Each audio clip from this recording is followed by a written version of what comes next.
आरती बहुत खुश थी। आज कॉलेज में उसका पहला दिन था। उसका सपना था एक अच्छे से कॉलेज से अपनी इंजीनियरिंग की पढ़ाई पूरी करे और फिर अच्छी सी जॉब करे ताकि वो अपने परिवार की मदद कर सके। उसके परिवार में बस माँ और एक छोटा भाई था। उसके पिता की एक दुर्घटना में मौत हो चुकी थी।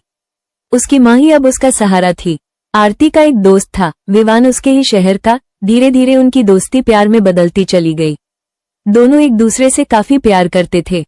आरती का स्वभाव बहुत ही निर्मल था। वो एक बहुत अच्छी इंसान भी थी। विवान का स्वभाव बहुत अजीब हो जाता था। कभी कभी वो आरती को हमेशा दबा के रखना चाहता था। वो किसी लड़के से ऐसे भी बात करे तो उसको बहुत कुछ सुना देता था। आरती को लगता था कि शायद वो थोड़ा ज्यादा पॉजिटिव है उसके लिए। धीरे धीरे वो उसको समझने लगेगा। कुछ दिनों के बाद आरती को अपना कॉलेज ज्वाइन करने के लिए जाना था तो वो चले गई। अब विवान से फोन से ही बातें होती थी।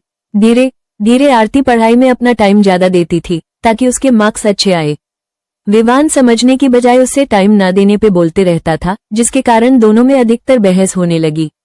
दूरियों में विवान का आरती पर से विश्वास धीरे धीरे खत्म होने लगा। विवान के मन में शक ने जगह ले ली, और अगर किसी के मन में एक बार शक का भाव उत्पन्न हो जाए तो फिर वो बढ़ता ही चला जाता है और दूरियां इसमें खाई का काम करने लगी, जिसके कारण आरती का पढ़ाई में ध्यान भटकने लगा और मानसिक रूप से वो बहुत परेशान रहने लगी। विवान का बर्ताव कुछ ज्यादा ही खराब होते चला गया। उसको लगने लगा कि आरती उसे धोखा दे रही है, जबकि ऐसा नहीं था। आरती के लाख समझाने से भी उसको उस पे विश्वास खत्म हो गया। अब आरती को सब समझ आ गया था कि अगर वो उसके साथ रही तो वो उसकी लाइफ में परेशानी का ही कारण बनेगा, सिर्फ जिस वजह से अब वो दूर रहने लगी और उससे रिश्ता खत्म करने की बात की, जिस बात से विवान के अहम को ठेस लगी और विवान उसे ब्लैकमेल करने लगा। आरती को समझ नहीं आ रहा था कि वो करे तो क्या करे, वो उससे पीछा कैसे छुड़ाए। इसी परेशानी में वो एक दिन कॉलेज के अंदर ही कैफेटेरिया में अकेले बैठी थी। तभी कबीर की नजर उस लड़की पर पड़ी। कबीर भी उसी कॉलेज में पढ़ता था, क्लास में, पर कभी भी उन दोनों में बात नहीं हुई थी। हालांकि कबीर ने जब आरती को देखा था तो उसकी खूबसूरती और नटखटपन उसको भा गई थी। उसे वो अच्छी लगती थी। वो उससे दोस्ती करना चाहता था, पर कभी उससे बात करने की हिम्मत नहीं जुटा पाया। बस दूर से ही उसे देखता था। वो थी भी बहुत खूबसूरत, बड़ी बड़ी आंखें, लंबे काले घने बाल, मीठी बोली। वो बस उसे दूर से ही निहारता था। लेकिन आज उसे इस तरह से उदास बैठा देख, यूं गुमसुम, तो उससे रहा नहीं गया। वो भी उसके पास बैठ गया और उसकी परेशानी की वजह जानने की कोशिश की।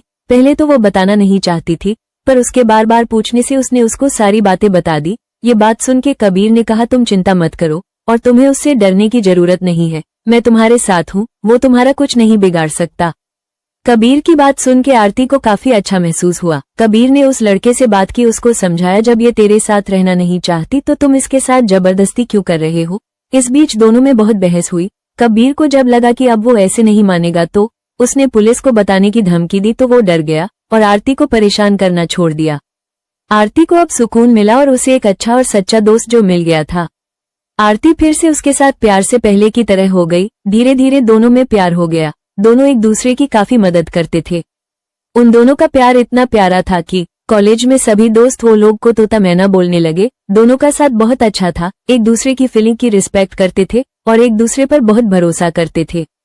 साथ साथ घूमना फिरना, मौज मस्ती करना, सभी दोस्तों के साथ टाइम स्पेंड करना दोनों को पसंद था। दोनों एक दूसरे को स्पेस भी देते थे।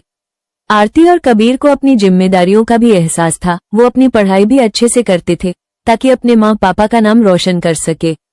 इस तरह आरती को एक सच्चा और अच्छा हमसफर मिल गया जो उसका साथ उम्र भर देना चाहता था।